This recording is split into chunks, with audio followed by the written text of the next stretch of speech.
পালিয়ে যাওয়া মেয়ের প্রতি বাবার চিঠি। মারে, শুরুটা কিভাবে করব বুঝে উঠতে পারছিলাম না।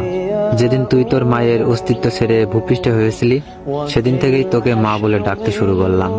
তোকে মা ডাকতে গিয়ে নিজের মা হারানোর ব্যথা ভুলেই গিয়েছিলাম। তোর মাকেও কোনোদিন মা ছাড়া অন্য নামে ডাকতে শুনিনি। বিদ্যালয়ের প্রথম দিন শিক্ষক তোর নাম জিজ্ঞেস করেছিল। তোকে মা বলে ডাকতে ডাকতে তোর ডাক নামটাও ভুলে গিয়েছিলাম। আমি তোর নাম বলতে না পারাই সবাই আমাকে নিয়ে হাসতেছিল। তাই চিঠির উপরে তোর নামের জায়গায় মা লিখেছি। হঠাৎ করে তুই এভাবে চলে যাবি আমি তা বুঝতে পারিনি। ছেলেটা যেদিন বাইরে ব্যাগ হাতে তোর জন্য অপেক্ষা করছিল, কখন তুই দরজা খুলে বাইরে বের হয়ে আসবি। আমি তখন ভেতরে বসে স্রষ্টার কাছে প্রার্থনা করছিলাম, আর কতটা ভালোবাসতে পারলে তুই আমাকে ছেড়ে চলে যাবি না। তুই ঘরে বসে ভাবছিলি আজ যেতে না পারলে ছেলেটার কাছে ছোট হয়ে যাবি। আর আমি ভাবছিলাম তুই চলে গেলে সমস্ত পিতৃজাতির কাছে কি করে মুখ দেখাবো। জানিস মা, তুই তোর 3 বছরের ভালোবাসা খুঁজে পেয়েছিস, কিন্তু আমার জীবন থেকে 20 বছরের ভালোবাসা হারিয়ে গেছে। মারে, প্রত্যেকটা বাবা জানে রক্ত পানি করে গড়ে তোলা মেয়েটা একদিন অন্যের ঘরে চলে যাবে। তারপরও একটুকু কৃপণতা থাকে না বাবাদের ভিতরে। বাবাদের ভালোবাসা শামুকের খোলসের মতো।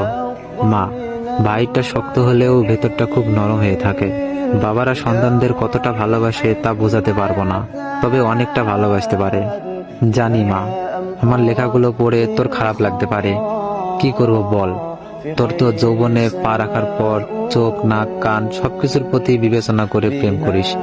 কিন্তু যেদিন জানতে পারলাম তুই তোর মায়ের গর্ভে অবস্থান করছিস, সেদিন বুঝতে পারিনি তুই কালো না ফর্সা হবি, ল্যাংড়া না বুবা হবি।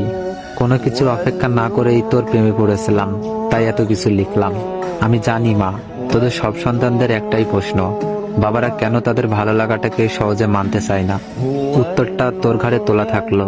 তুই যেদিন মা হবি সেদিন নিজে নিজে উত্তরটা পেয়ে যাবি। তোরা যখন একটা ছেলের হাত ধরে পালিয়ে যাস, তখন ওই ছেলে ছাড়া জীবনে কারোর প্রয়োজন বোধ মনে করিস না। কিন্তু একটা বাবা বোঝে তার জীবনে নিজের মেয়েটার কতটা প্রয়োজন।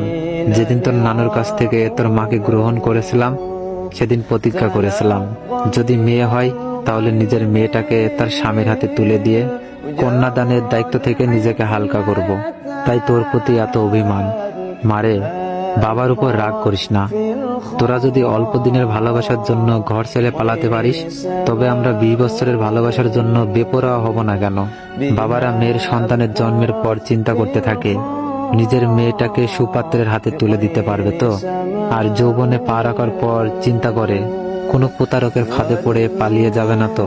তাই মেয়েদের প্রতি প্রত্যেকটা বাবার এতটা নজরদারি। যদি মন কাঁদে চলে আসিস, বুক পেতে দেব। হয়তো তোর মায়ের মতো তোকে পেটে ধরেনি, তবে পিঠে ধরার যন্ত্রণাটা সহ্য করতে পারছি না। ইতি তোর জন্মদাতা পিতা।